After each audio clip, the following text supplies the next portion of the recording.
우리가 죽을 때 깔끔하게 고통 안 받고 일찍 죽고 싶잖아요. 뇌졸중이 안 그런 병이에요.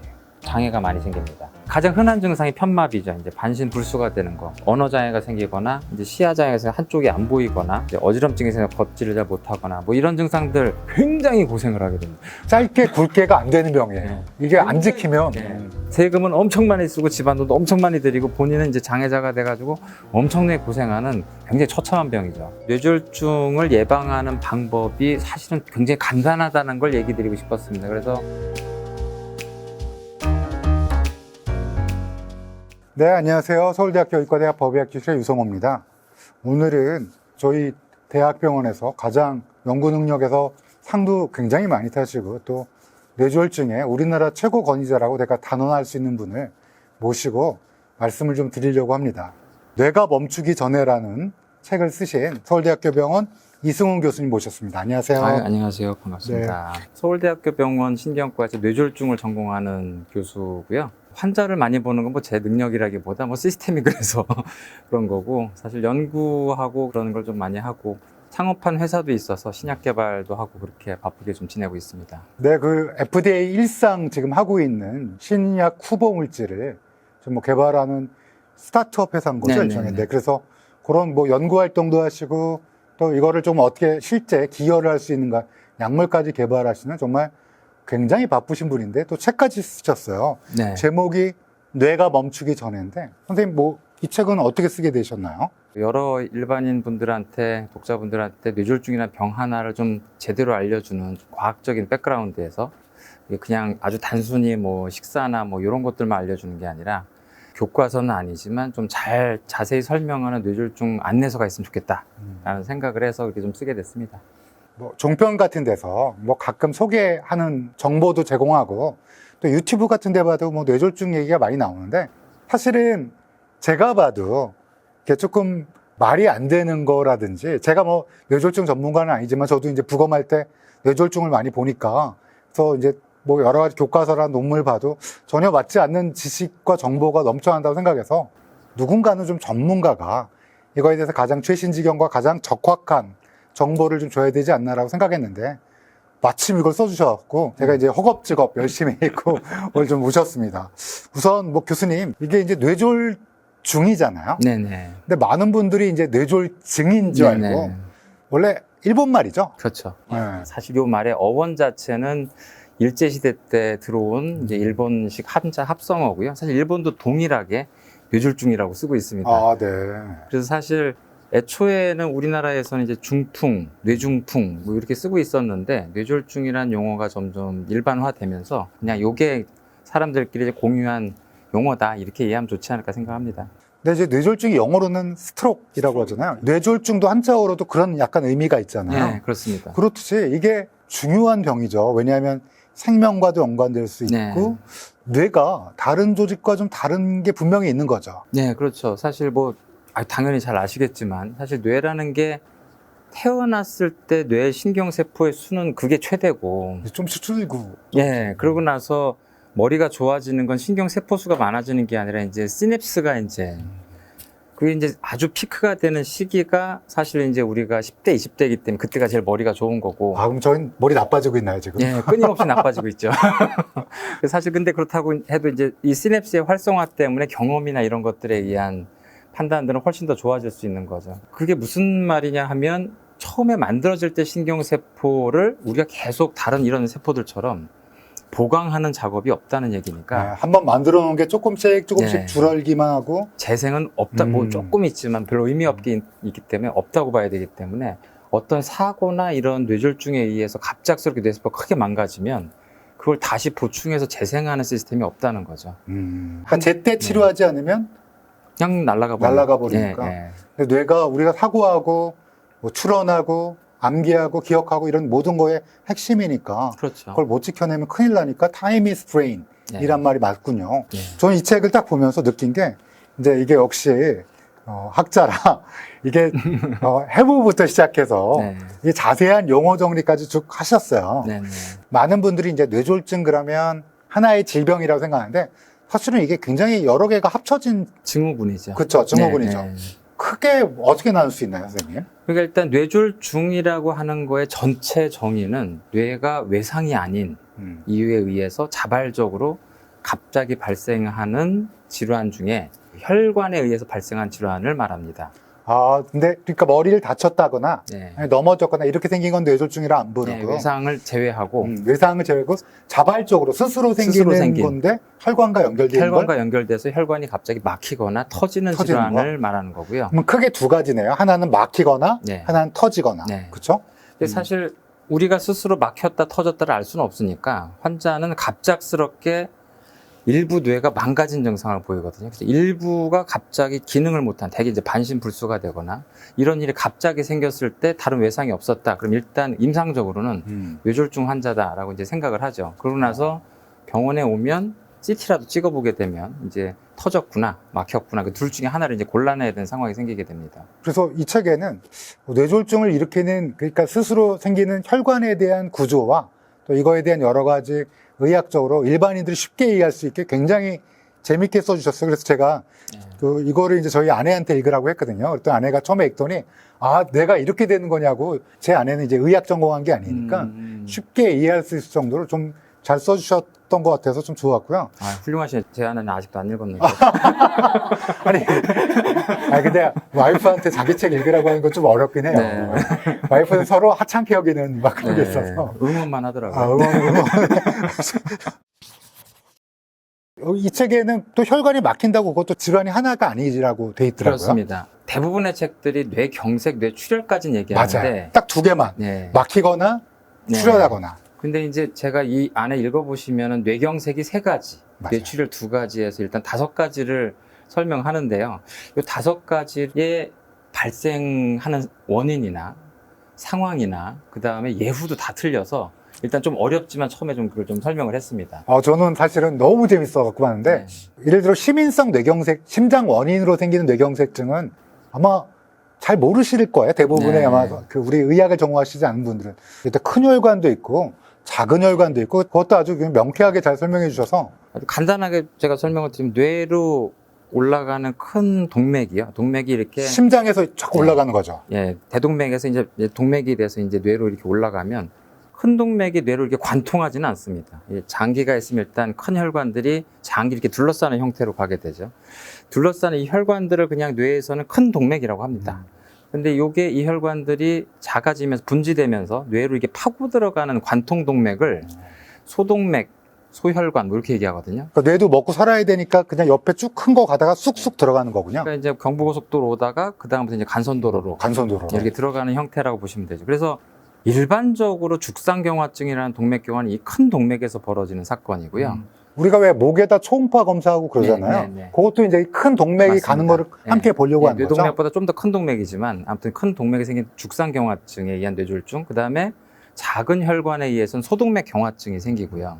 이 2가지 형태가 뇌졸중, 뇌경색의 2가지 형태가 있고, 어느 혈관이든지 뇌는 잘못이 없는데 심장에서 혈전을 갑자기 날리는 경우에 혈전이란 건 피떡, 막 피떡 덩어리가 막 올라와서 큰 혈관을 막는 건가요? 큰 혈관도 막을 수 있고 작은 혈관도 막을 수 있고, 대개는 큰 혈관과 큰 혈관의 분지들을 좀 막게 되지만, 좀 이게 다른 거는 심장 자체도 병이 있기 때문에 이 환자분들이 예후가 제일 나쁘고요. 그러니까 이 심장도 고쳐야겠네, 그럴 땐 같이. 그렇죠. 그럴 때는 이제 심장이 원인 질환이 여기 사실 여기 뇌는 크라임 씬이고 범인은 이제 밑에서 보낸 꼴이 되는 거죠. 그래서 범인을 찾아야 되는 거죠. 과거에는 그냥 뇌경색하고 하나만 있는 줄 알았는데 3가지로 분류하시는 거 보니까 치료법도 다 다른 거. 그렇습니다. 사실 큰 동맥 죽상경화증은 심근경색과 동일한 병이라고 이해하시면 되고요.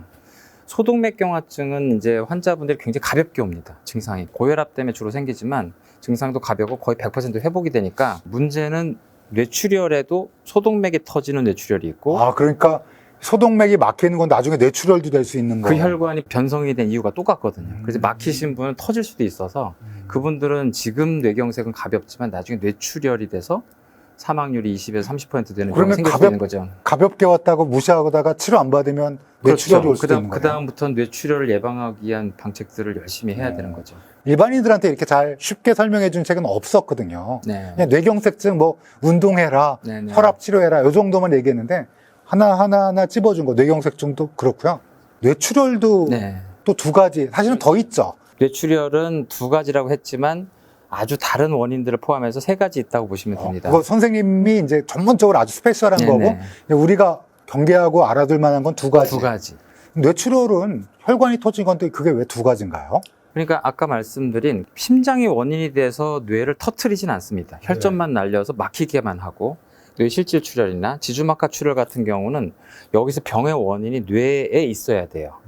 그러니까 뇌에 있는 원인으로는 큰 혈관과 작은 혈관 이렇게 해부학적 두 가지로 나뉘어지기 때문에 아까 경색증처럼 똑같이 뇌출혈도 큰 혈관과 작은 혈관이군요. 작은 혈관이 터지는 걸 뇌실질 출혈, 큰 혈관이 터지는 걸 지주막하 출혈 내지는 뭐 거미막 밑 출혈 이렇게 얘기를 합니다. 그러면 선생님 제 생각에는 뇌경색증엔 왜 뇌경색증 후유증 있으신 분들 재활을 할 때 보면 한쪽 네. 팔다리가 네. 불편하거나 말이 조금 어눌하시거나 네. 이런 정도잖아요. 네. 네. 그럼 뇌출혈은 훨씬 더 안 좋겠네요. 사실 뇌경색은 가볍고 뇌출혈은 심각하다라고 퉁치고 얘기할 수는 없는데요. 왜냐하면 뇌경색 환자들 중에서 5% 정도는 사망하기 때문에 굉장히 광범위하게 뇌경색이 생기면 그것도 사실 또 막을 방법이 없어서 어느 정도 망가졌느냐가 중요한 거고요. 뇌경색도 가볍게 생기면 원인이 심장 원인이라 하더라도 가볍게 생기는 분들은 뭐 굉장히 많이 좋아지기도 합니다. 다만 뇌출혈은 뭐 가볍게 생길 수도 있지만 대개는 평균적으로 봤을 때 더 심각한 질환이라고 하는 이유가 처음에 발생하고 점점 커져요. 다른 조직에서 출혈이 생기면 사실은 압박을 하면 금방 멎잖아요. 왜냐면 근육 같은 게 있거나 네. 주변에 받쳐주는 데가 네네. 있으니까 지혈이 된 효과가 있는 뭐 거군요. 근육에서 터지거나 심장이 터지거나 하면 사실 옆에 너무 높은 압력 때문에 사실 금방 바로 지혈이 돼버리죠. 이 멍 들어도 멍이 이렇게 흩어지려고 해도 또 근육도 있고 피부가 네네. 누르는 것도 있고 그래서 그냥 멍이 국소적이다, 좀 국한적이다 그런데 뇌는 그렇지 않나 봐요. 뇌는 놀랍게도 비중이 물 정도밖에 안 되거든요. 그럼 쫙 퍼지는 건가요? 물에 피 떨어지면 쫙 퍼지잖아요. 네, 그래서 계속 혈종처럼 커지게 되는 게 작은 혈관이 터졌는데 그렇게 작은 혈관이 터진 게 몸에서 출혈로 병이 되는 건 뇌가 유일하거든요. 그러니까 물과 같은 정도의 이게 퍼지는 압력이 없으니까 거의. 네. 그리고 근데 여기 딱딱한 머리뼈 안에 한정된 공간이라 네. 어디 달아날 데도 없잖아요. 사실 뇌를 보호하기 위해서 뼈도 있고 뇌막 세겹이 있고 그다음에 두피도 단단하고 그런데 뇌출혈이 생겼을 땐 그게 더 문제가 되죠. 도망갈 데가 없으니까 결국은 그래서 점점 커지다가 숨골을 압박하게 되면 환자가 이제 사망하게 됩니다. 야, 그러면 뇌출혈, 뇌경색증에 비해서 뭐 아까 말씀하셨지만 단언할 수는 없지만 뇌출혈이 우리가 흔히 의사들이 말하는 예후라는 게 네. 결과가 안 좋을 확률이 높겠네요. 네, 사망률로 단적으로 얘기하면 뇌실질 출혈은 우리나라에서 3개월 사망률이 20%, 해외는 30-40% 되고요. 저희가 더 좋은 거죠. 네, 우리나라가 좀 좋은 이승훈 편이죠. 선생님 계시니까. 그런 건 아니고 유전적인 약간 출혈이 좀 작게 생기는 경향이 있어요. 출혈이 많이 생기는데 이상하게 좀 출혈이 좀 작게 생기는 편입니다.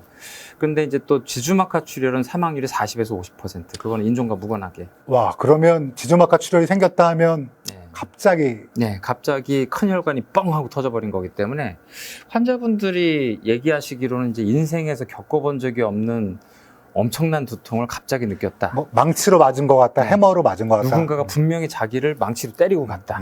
그리고 바로 이제 의식을 잃거나 아니 심지어 사망해서 이제 응급실에 오게 되는 경우가 많죠. 와, 같은 대학에 이제 WHO라고 거기 사무총장으로 우리나라 최초 이종욱 사무총장님이 계셨는데 그분이 돌아가신 것도 아마 네, 심지어 일하다가 돌아가셨죠. 일하다가? 예, 스위스에는 본인 집무실에서 일하시다가 지주막하 출혈 생기고 아마 바로 발견은 안 됐던 것 같고 그래서 응급수술을 이제 바로 하셨는데도 사망하셨습니다. 그러니까 WHO 사무총장인데다가 의사인데다가 주변에 또 좋은 병원도 있을 텐데 그만큼 네. 사망률이 높군요. 네.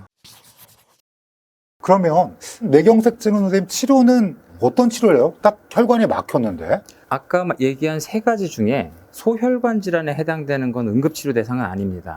왜냐하면 조그만 동맥이 막힌 거니까. 네, 애초에 환자분들 약하게 오고 하기 때문에 이후에 대한 치료 방침을 정하는 게 우선이고요. 또 그 다음에 뇌출혈 생길 수 있으니까. 네, 근데 나머지 두 가지 죽상경화증에 의한 것이나 시민성 뇌졸중은 이제 큰 혈관들이 갑작스럽게 막히니까 일단은 응급치료라는 게 정맥주사로 하는 응급치료제는 4시간 반이 골든아워고요. 우리가 흔히 골든타임이라고 하는 건 사실은 K 잉글리시. 재패니스 재패니스 잉글리시. 잉글리시죠. 앞으로 골든타임이라 하지 마시고요. 이 책 보면 잘 나오는데 골든아워. 네, 골든아워라고 합니다. 그러니까 딱 뇌출혈인 것 같다 그래서 병원 이순 선생님 앞까지 몇 시간 이내에 최소 와야 되냐 이게 골든아워인 거죠? 예, 그때까지 우리가 환자의 예후를 바꿀 수 있는 결정적인 치료를 할 수 있는 시간이 되겠습니다. 그게 아까 큰 혈관이 막힌 뇌경색증, 네. 죽상동맥 경화는 거기 이제 응급치료가 두 가지가 있는데 정맥주사로 혈전 용해제를 주는 건 4시간 반. 근데 직접 들어가서 혈전을 꺼내는 시술은 6시간입니다.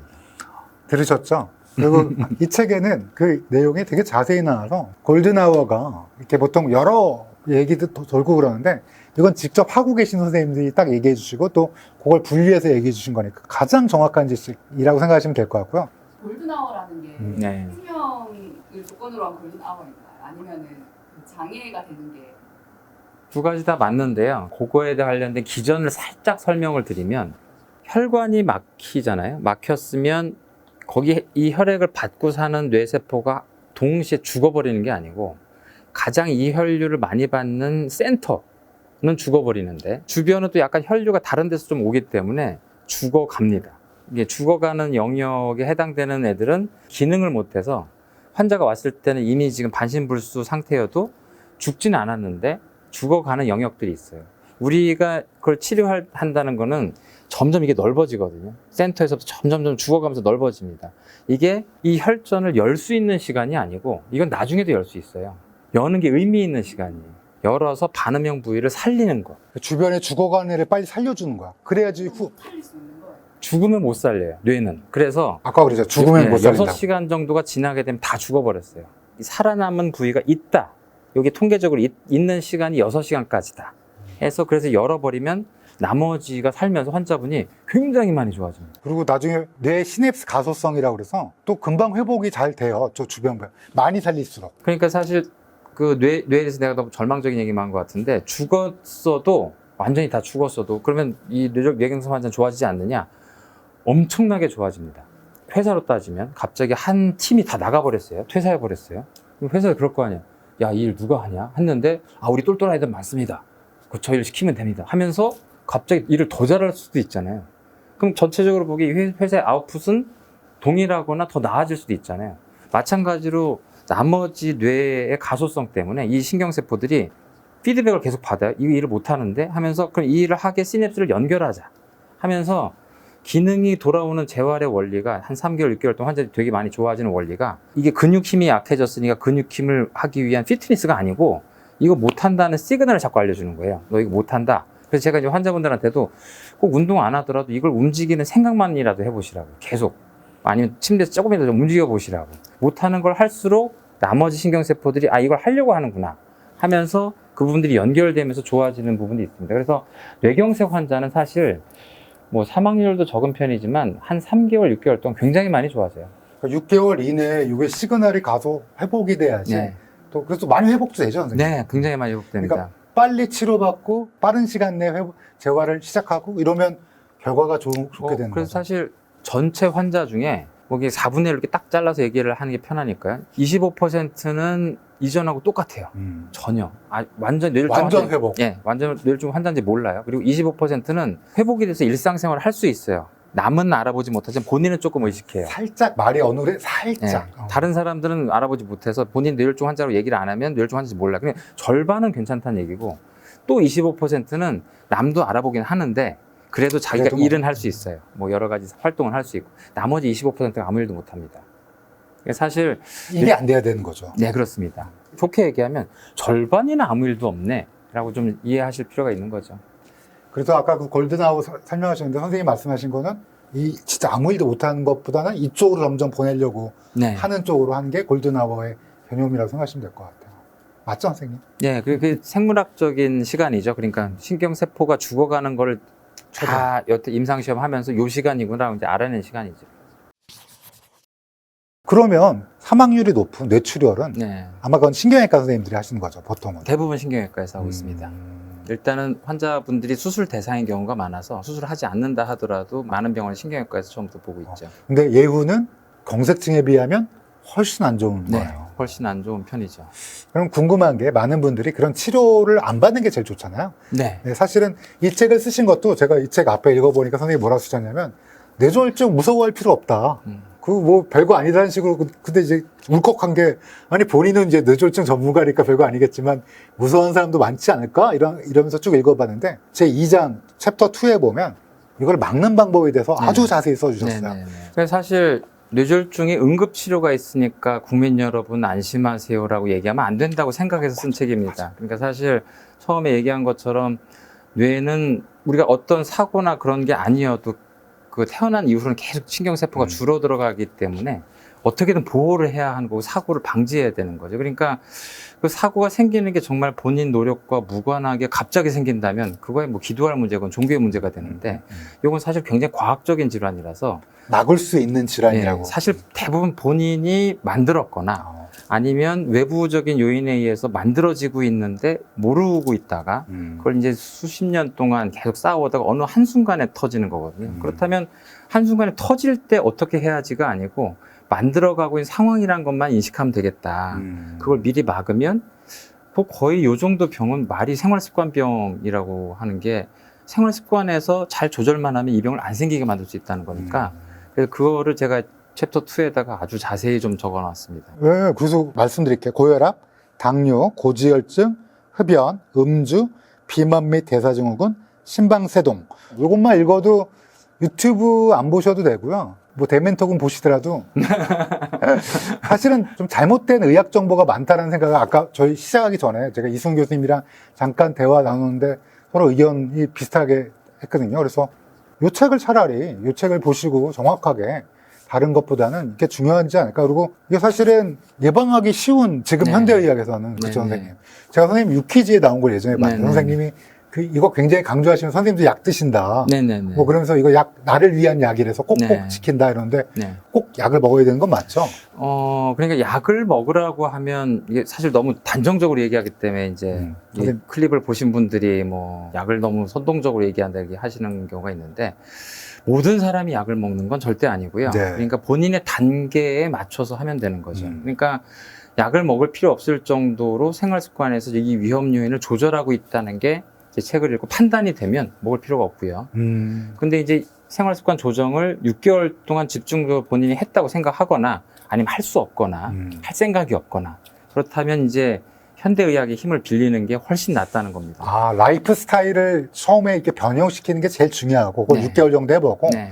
그게 만약에 안 되거나, 어쩔 수 없는 상황이거나, 네. 뭐 이런 상황인 경우는 약을 좀 먹는 게 좋겠다. 근데 그 약을 안 먹으면 네. 또 안 되는 거고요. 네. 그죠? 네. 저는 이제 이 책에서 제일 백미가 3장이라고 생각해요. 네. 네. 초판본, 아직 얼마나 나왔는지 모르겠는데, 이게 100년 내 플래너라고, 이 플래너의 내용이 3장 내용인데요. 3장은 이런 거예요. 이제 자가 툴킷이에요. 그러니까 자가 진단을 할 수 있고, 선생님이 여기 몇 단계로 나누셨죠, 선생님? 0단계부터 3단계까지 4단계로 나눴습니다. 네, 0단계, 3단계까지 단계를 나눠서 각각 단계에 따라 내가 어떻게 행동해야 네. 되나를 자세히 써주셨는데, 참고로 저는 1단계더라고요. 왜냐면 저는 이제 나이가 50살이 넘어서요. 네. 네. 선생님도 1단계. 그렇죠. 그러니까 50 영단- 넘어가면 이제 받아들여라 이거잖아요. 아, 50 할 수 없군요. 네, 그래서 만약에 50 미만인데 2단계다. 이러면 정말 심각한 거죠. 뭐 제가 지금 현재 보고 있는 분들 중에 3단 뭐 많습니다. 요즘 그러면- 생기신 분도 많고 밀보 직전인 분들도 많고 네. 20대인데도. 선생님 그러면 0단계는 뭔가요? 0단계는 아주 정상적인 50세 미만의 일반인을 말하는 거고요. 3단계는 뇌졸중이 생기신 분 아니면 심근경색 같은 심각한 병이 생기신 분을 말하는 겁니다. 참고적으로 보니까 0단계 여기 보니까 고혈압이 없고 고지혈증, 이상지질혈증이라는데 고지혈증이 없고 당뇨 없고 평생 흡연하지 않았고 뭐 아니면 10년 이상 금연했던지 그다음에 음주 빈도 이런 걸 갖고 여기 아까 말씀드린 그 위험 인자를 갖고 평가하신 게 있고 0단계는 그러면 좀 안심해도 되는 거기에서도 조금 안 된다고 또 책에 써 있어요. 예, 뭐 살짝 일을 하라고 했죠. 네, 그러니까 네. 이제 이런 얘기를 말씀 많이 하시거든요. 특히 여자분들 많이 얘기하시는데 여자분들은 아무래도 이제 몸에 살의 양이 적기 때문에 저혈압이라고 느끼면서 사시는 분들이 많아요. 사실 그거는 심장이나 혈관이 보기에는 혈액을 보낼 살이 적기 때문에 경제적으로 혈압이 낮은 거거든요. 그래서 본인은 저혈압이지 고혈압은 안 된다. 라고 착각들을 하시는데 많이들 그러세요. 예, 굉장히 많이 착각을 하시죠. 그래서 이제 본인은 절대 고혈압이 안 될 거다. 그래서 고혈압을 진단을 하면 굉장히들 놀라십니다. 내가 그럴 리가 없다. 근데 고혈압이라고 하는 거는 걸리는 사람, 안 걸리는 사람이 따로 있는 게 아니거든요. 그렇죠. 거의 40대, 50대가 나이에 맞는 퍼센트로 50대면 50%, 60대면 60% 생긴다고 할 사실 정도거든요. 혈관이 탄력성을 잃어갖고 네. 조금씩 생기는 수밖에 없어요. 예, 그러니까 그게 생기는 상황에 일찍 갈수록 도움이 되는 거죠. 그러니까 고혈압만 잠깐 좀 설명을 드리면 고혈압이 왜 나쁘냐고 하면 증상은 전혀 없으니까 내가 느낄 게 없는데 높은 혈압을 제일 못 견디는 장기가 뇌입니다. 사실 혈압이 높아지면 장기들이 그 혈압에 충격을 받기 시작을 하는데 다른 장기들은 튼튼해요. 아까 얘기한 것처럼 조직압도 있고 이래가지고. 근데 뇌는 혈관 외에 나머지 뇌가 물과 같은 존재이기 때문에 혈관이 더 빨리 변성이 되거든요. 그러니까 사실 고혈압을 치료하는 목적은 혈압이 높아진 기간으로 인해서 뇌혈관 변성을 막고자 하는 게 첫 번째 목표인 거죠. 그렇다면 내가 지금 혈압이 높지만 내가 노력해서 낮출 수 있어 라고 하면서 그 낮추는 기간이 막 2년, 3년 된다. 그 2년, 3년 동안 손해보신 겁니다. 그러니까 인생 중에 정상인 혈압 기간을 최대한으로 만드는 게 목적인 거죠. 그렇죠. 그래야지 네. 뇌도 보호하고. 네, 그러니까 사실 그걸 한 2, 3개월, 6개월 이렇게 해봐서 혈압이 떨어지지 않는다. 그럼 빨리 혈압을 약으로 써서 정상 혈압으로 낮춰야 뇌에 발생하는 부담을. 혈관 합병증을 낮추게 되고 나중에 뇌졸중이 생길 가능성을 줄이게 되는 거죠. 이 책을 읽으시면 저처럼 뭐 50 초과하신 분 1단계에서 어떻게 하면 오래 버틸까? 네. 여기 자세히 나와 있고요. 2단계는 어떻게 돼요, 선생님, 그러면? 2단계는 이제 여러 위험 요인들이 이제 약으로 쓰지 않으면 안 될 정도로 이제 많아지신 분들. 당뇨도 좀 있고, 이제 그러니까 좀. 적어도 두 가지, 고혈압이나 당뇨 이런 것들을 약으로 써야 되는 경우, 아니면 그게 아니어도 꽤 비만하시거나 운동 부족이 너무 심하거나, 아니면 담배를 굉장히, 제가 이제 담배는 무조건 2단계로 넘어간다고 그렇게 써놨는데요. 그러니까 담배를 계속 피우고 있거나 술도 이제 불규칙적으로 많은 폭음을 한다든지 뭐 이런 것들이 다 2단계 위험률 2가지 이상이라고 제가 이렇게 해놨습니다. 저희 대면톡도 늘 항상 담배 피지 마라, 술 먹지 마라, 이렇게 얘기 많이 하는데. 네. 이거 이승훈 선생님 만나면 안 좋아요, 사실은. 그죠? 그렇죠. 저를 만난 의사 중에서는 상황이, 예. 굳이 만날 필요가 없는, 사실. 네. 그리고 사실 또 외래로 이제 저를 뇌졸중이 안 생기게 걱정돼서 오셨다고 하는 분들은 전 뇌졸중 치료하는 사람입니다. 그래서 돌려보내게 되니까. 맞아요. 예, 저를 진짜 진지하게 제가 만나게 되면 이제 3단계 오신 거죠. 3단계 선생님, 그러면 선생님한테 이제 직접적으로 치료를 받아야 되는, 네. 반드시 네, 그분이고. 이 책을 안 읽어서 이제 아무것도 안 했다가 오신 분들이죠. 그래서 저는 이 책이 어떤 느낌이 들었냐면, 이승훈 교수님이 본인 환자 줄이려고, 네. 그렇죠. 본인 좀 이제 연구랑 이제 개발하고 계신 임상에 좀 올인하려고. 뭐 그런다고 뭐 줄어들 것 같지 않은데 뭐 이런 건 있습니다. 그러니까 사실 뇌졸중이라는 병이 사망률은 되게 많이 줄었거든요, 우리나라에서. 그런데 발생률은 여전하거든요. 근데 사실 뇌졸중이라는 병이 어떻게 보면은 일종의 후진국병에 가까워요. 고혈압이 제일 많이 영향을 끼친다고 하는 건 고혈압이 제일 조절하기 좋은 거기 때문에. 근데 그런 거 치고는 우리나라에서 사망원이 4위까지 거의 네, 가고 예전에 있으니까. 2위였으니까. 맞아요. 좀 줄어들긴 했는데. 좀 줄어들고. 그래서 사실 암이 늘어나는 거야 수명이 늘어나는 거기 그럼 어쩔 때문에 수 없죠. 그거는 뭐 선진국에서도 어쩔 수 없는 것인데. 보다 선진국이 되면 줄어야 되는 건가요? 네, 그렇습니다. 제 생각엔 그렇습니다. 그러니까 사실 고혈압 같은 더더군다나 지금 더 이상 약을 개발할 필요가 없을 정도로 수많은 약들이 약들이. 잘 개발된 상황에서는 여기에 약 종류도 되게 자세히 나와요. 네, 이게 네, 의대생 가르치는 줄 알았어요. 약간 의대생도 좀 읽는 게 좋겠다는 생각을 쓰게 그러니까 됐습니다. 제가 네. 굉장히 자세하게 써주셨어요. 네. 여기 뒤에 보면 또 의사들이 많이 쓰는 진단기기부터 시작해서 진단 시스템 뭐 이런 것들도 다 정리를 해주셔갖고 요거 하나 딱 읽으면 심전도에 대해서 술자리에서 내가 말해 서울대 이승훈 교수님 책을 읽었는데 말이야 하고 썰을 풀어도 어디 가서 절대 뒤지지 않을 정도로 정말 풍부한 이야기거리를 쉽게 써주셨더라고요. 근데 워낙 이제 전문가니까 한 번 읽고 와 이러시는 다음에 일반인들 한 두세 번 읽으셔야 그럴지도 몰라요. 선생님, 근데 이 책은 정확히 누굴 타겟으로 하신 거예요?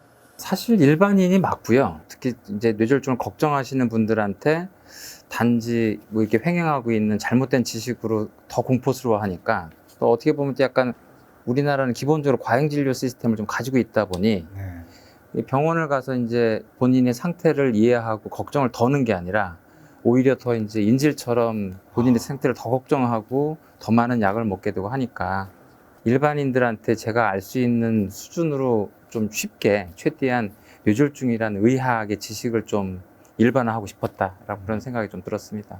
저는 이 책을 40세 이후의 분들은 한 번쯤 꼭 읽어보시면 제일 좋을 것 같아요. 왜냐하면 50세가 되기 전에 네. 사실 20대도 읽었으면 좋겠는데 이렇게 노느라고 안 읽을 것 같지만 나이가 어리면 어릴수록 읽기 좋은 게 이게 미리미리 대비하면 전혀 걱정할 필요가 없는 게 예, 인생에서 뇌졸중이나 심근경색이라는 병이 없어지겠죠. 네. 그분은. 뭐 저는 없다고 생각하거든요. 네. 뭐 제가 알고 있는 대로 할 수 있는 만큼 최선은 좀 다하기 때문에. 그래서 이거는 조금 빨리 읽으셔도 좋을 것 같고요. 조금이라도 이제 뇌에 대해서 관심이 있으신 분들, 그 다음에 또 이제 질병, 만성질환에 대해서 이걸 뭐 극복하거나 예방하고 싶은 분들 모두 뭐 연령대에 상관없이 읽으셨으면 좋겠다는 생각을 많이 했습니다. 이런 책을 쓰게 되시는 계기는 혹시 직접적인 계기는 이제 유퀴즈에 출연한 것이고요. 그러니까 사실은 유퀴즈를 출연하려고 애를 써서 나간 게 아니라 갑자기 좀 출연해달라고 해서 일반인들에 대한 그런 홍보나 뭐 교육 이런 거를 인생에서 전혀 중요하지 않다고 생각하던 사람이 왜냐면 이제 연구, 전문가 연구, 이제 미국에서 발표하고 뭐 영국에서 발표하고 이런 것만 좋아하시던 분이시죠. 예, 관심이 전혀 없었는데 이분들한테 제대로 알려주는 게 좋겠다. 왜냐면 그걸 준비하다가 제가 우연히 봤던 텔레비전 클립이 뇌졸중은 자가 진단할 수 있다. 코끼리 코를 만들어라. 뭐 이렇게 저도 그거 봤어요. 근데 코끼리 코를 만들어라. 근데 그거 보고 막 진짜 화가 예, 났었거든요. 굉장히 좌절하면서 그때 퀴즈를 나가서 자가 진단이라는 걸 신경 쓰지 마십시오 했는데 자가 진단을 해달라고 하는 거예요. 그래서 이게 도저히 의미가 없는 건데 하지만 제가 전제를 달았거든요. 뇌졸중이 생길 수 있는 여기서 따지면 2단계인 사람이 굉장히 가볍게 뭔가 이상이 와서 내가 뇌졸중이 온 건가라고 좀 약간 애매할 때 본인이 한번 이렇게 테스트 해봐라 이렇게 했더니 앞부분 제 코멘트가 날아가고 뒷부분만. 기분이 이렇게 나오는 바람에 이게 모든 사람들이 이러고 있었다고. 그래서 저도 똑같은 사람이 됐구나 약간.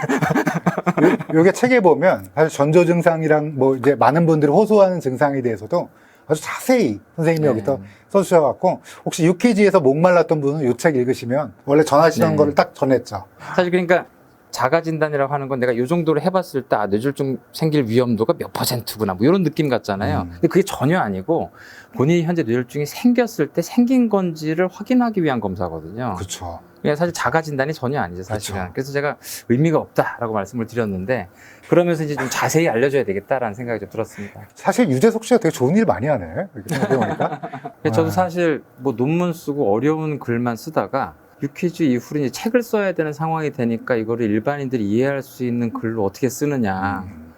근데 이제 아무래도 제가 이 책을 보면 이제 되게 어려운 그런 뇌졸중의 지식도 다 들어있다고 말씀해 주셔서 굉장히 과분한데 사실 그걸 안 쓰면 도저히 이 성미가 안 맞는 성격이거든요. 그러니까 내가 이제 먹물들의 성격을 알거든요. 그래서 해부학 나오고 용어 정리 나오고 분류 나오고 그래서 이거 우리 교수가 썼다.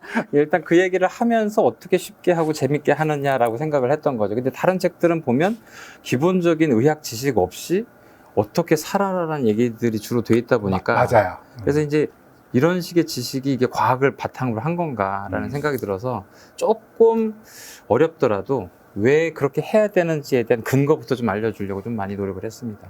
저는 이 책이 저도 이제 관심이 있던 왜냐면 저도 부검하면서 저는 이제 뇌출혈을 이제 많이 보게 되는데 그래서 저도 이제 관심이 있어서 그런지 저는 이 책에 되게 열광하면서 읽었거든요. 그래서 되게 쉽게 쓰기도 했고 향후 어쩌면 이제 이 책을 읽고 제대로 실천을 해서 예방이 된다고 하면 그것만큼 또 의사에게 보람이 있는 게 없지 않겠습니까? 예, 굉장히 많이 줄어야 되는 병이죠, 사실은. 책을 쓰고자 하는 의도가 사실은 뇌졸중을 치료를 안내하는 게 아니고 그렇죠. 뇌졸중 안내서가 아니고 그런 방향으로 가기 전에 본인의 상태에 맞는 아주 간단한 방법을 알려주고자 한 거거든요. 그러니까 이게 약간 오해하시면 안 되는 게, 그 단계마다 너무 복잡하니까 책을 이렇게 들고 다니면서 내내 나를 체크해야 되겠구나. 그게 아니고 0단계, 1단계, 심지어 2단계라 하더라도 1년에 한 번 정도 잠깐 제가 하라는 것만 잠깐 체크해보면 본인의 뇌졸중으로 가던 방향을 물기를 갑자기 바꿀 수가 있을 거다라는 의도로 썼습니다. 이게 초판에만 있다는데 좀 더 찍으시죠. 이게 이제 선생님이 이제 요 워크북이라고 그래서 요거를 꼭 한 번쯤 간단해 갖고 해보면 좋을 것 같아서요. 이 책 한번 꼭 읽어보십시오. 저는 이걸 실용서로 분류하고 싶습니다. 실용서적인 측면에서 굉장히 제가 이전에 다른 책들도 많이 리뷰했는데 진짜 도움이 자기한테 직접적으로 인생에서 될 만한 책이라 생각하고요. 툴킷이 있으니까 굉장히 효용성이 높다고 생각합니다. 어떤 질병은 뭐 유전이나 내 책임이 아닌데 좀 되게 억울하게 걸린 것들이 있는데 근데 뇌졸중은 그러면 거의 유전. 나의 책임이라고 봐요. 거의 한 90에서 95% 본인이 만든 병입니다. 물론 이제 모든 질병을 이제 우리가 병력 청취를 할 때 부모님이 어떠셨냐라고 물어보긴 하는데 이 뇌졸중은 어떻게 보면 합병증이거든요. 그러니까 원인들이 모여서 어떻게 생긴 사고예요. 이 원인들은 좀 유전될 수 있어요. 고혈압, 당뇨, 고지혈증이나 뭐 운동 잘 안 하고 뚱뚱하고 이런 것들은 체형을 다 물려받을 수가 있는 건데 그거를 요거에 맞춰서 혈관이 망가진 단계를 차단하자는 얘기거든요. 차단되면 뇌졸중이 안 생기는 거라서 뇌졸중은 유전되는 게 아닙니다. 물론 이제 모야모야병, 카다실 뭐 이렇게 해가지고 유전적으로 특수하게 생기시는 분들이 있는데 그분들의 비율은 굉장히 낮거든요. 그러니까 대부분의 뇌졸중 환자들은 사실은 본인이 뇌졸중으로 갈 수 있을 만한 체질이라는 걸 조금 인식하고 다른 사람보다 고혈압, 당뇨, 고지혈증, 약간의 운동 이렇게 약간 신경 쓰시면 그게 없던 사람보다 뇌졸중이 생길 가능성이 더 떨어져요. 그래서 유전성은 사실은 생각하지 않으셔야 됩니다. 교수님이 이때까지 보셨던 뇌졸중 환자 중에 제일 젊은 나이가 어떠세요? 물론 소아도 뇌졸중이 있으니까 예, 많아요. 소아도 뇌졸중이 많은데 근데 그 소아는 정말 이제 유전적인 소인들이 많이 있는 거라서 모야모야병 같은 네네. 경우는 생길 수 있으니까. 네네. 근데 이제 제가 보는 저는 소아과를 보진 않으니까요. 근데 20살 되면서부터 이제 저한테 다 보기 시작하는데 20살도 많이 있습니다. 그럼 젊은 친구는 어떤? 굉장히 이유들이 좀 다양한데요. 재밌는 건 뇌졸중의 젊은 층의 비율도 조금씩 늘어나고 있는데 환자 늘어나고 있는데 생활 습관을 잘못해서 생긴 사람들도 있나요? 예전에는 그러니까 생활 습관이 본인이 의도하지 않았어도 약간 건강했죠. 뭐 체형도 뭐 이렇게 뚱뚱하지 않았고 그랬는데 지금은 여러 먹는 거나 뭐 굉장히 잘못 먹거나 이제 체형도 좀 안 좋아지고 하는 분들이 많아서 그런지 20대, 30대인데 아주 전통적인 뇌졸중이 생기세요. 죽상경화증에 의한 뇌졸중이 많아져요. 20대, 30대. 와, 그건 놀라운 일이에요. 네. 하긴 근데 저도 31살짜리 급성심근경색 최근에 했거든요. 네. 담배를 하루에 2갑씩 네, 핀대요. 맞아요. 그리고 또 사실 극단적으로 꽤 뚱뚱하신 분들은 20대에 고혈압, 당뇨, 고지혈증이 다 있는 경우가 아주 흔해요. 사실 살만 빼도 그 병들이 없어지는 경우가 굉장히 많습니다. 그래서 사실 어떻게 보면은 다 뭐 이렇게 운동을 열심히 하는 여러 가지 유행도 있고 그렇기도 한데 그럼에도 불구하고 실제 어떤 한 인구 집단은 예전보다 더 풍부하게 먹는 이런 서양식 식단이나 아니면 자극적으로 먹는 우리나라 음식 때문인지 그렇게 동맥경화가 생기시는 분들이 약간 많아지고 있습니다. 이게 약간 후진국형 질병이라고 하셨잖아요. 네네. 사망률이 줄어들어야지 되는 거죠, 네. 선생님. 그렇죠. 사망률이 떨어지는 건 고혈압이 많이 조절되면서 뇌출혈이 줄어들어서 그렇습니다. 근데 이제 그 현대인의 그런 젊은 층이 네. 늘어나는 거 하는 거는 또 뭔가 풍요로워지면서 현대 네. 사회가 더 네네. 그런 측면이 있는 거죠. 그렇죠. 어떻게 보면 선진국형인 뇌졸중이 많아지고 있죠. 근데 사실 이게 좀 안 좋은 뉴스일 수 있는 게 사망률은 떨어지는데 발생률이 증가하면 살아남은 사람만큼 장애재가 많아진다는 거거든요. 그래서 뇌졸중에 의한 성인 장애자들이 굉장히 많아지고 있습니다. 이게 돌봄 비용이라는 게 또 이게 크니까 그게 뇌경색증이 이제 빨리 치료해서 우수한 성적, 우리나라가 굉장히 우수한 성적을 거두는데 안 좋은 게 혹시 돌봄 비용을 발생시킬 수 있는 장애를 가지시게 되면 사회적으로나 개인적으로나 여러 가지 큰 문제가 생기니까 이게 이제 우리나라가 또 노령화가 많이 되니까 돌봄 비용을 발생할 수 있는 뇌경색증 환자가 늘어나면 전체적으로는 우리나라의 큰 경쟁력에 문제가 될 수 있죠. 네. 그래서 이 책을 내가 뭐 책을 팔려고 그런 게 아니라 정말 중요한 책이에요. 왜냐하면 뇌경색증 자체가 뭐 죽음 이런 것도 있지만 돌봄 비용을 발생한 사회적으로 큰 손실을 일으킬 수 있는 질환이기 때문에 네. 사실 우리나라가 여러 영역들이 좀 마찬가지인데 OECD 데이터를 보면 되게 재밌는 데이터가 있어요. 나라 전체의 뇌졸중 환자 발생률, 장애율 이런 것들은 OECD 국가 중에 약간 아래쪽에 있어요. 우리나라가 더 나쁜 나라는 뭐 약간 좀 멕시코 뭐 이런 나라들이 좀 있는데 재밌는 건 병원에서 뇌졸중 치료율은 거의 탑이에요. 1등이 일본, 2등이 한국 뭐 이렇습니다. 그러니까 사실 병원에서의 전문 인력들의 뇌졸중 치료하는 건 굉장히 좋은데 실제 커뮤니티, 지역적인 면에서의 국가적인 컨트롤은 되게 안 좋다는 얘기죠. 의사들은 열심히 하고 있는 거네요, 결론적으로. 예, 그러니까 사실 나라의 헬스케어 시스템에 대한 부분이 사실 병원에 도달하지 못하는 사람들의 그런 그렇네요. 부분이 굉장히 뭐 안타까운 부분이 많다는 거죠. 뇌졸중으로 인해서 장애가 발생하는 위험이 되게 많은지. 네, 그 뇌졸중 중에 아까 뇌경색의 3가지, 뇌출혈 2가지, 그리고 5가지 중에 소혈관 질환을 제외하고 나머지 다 장애가 많이 생깁니다.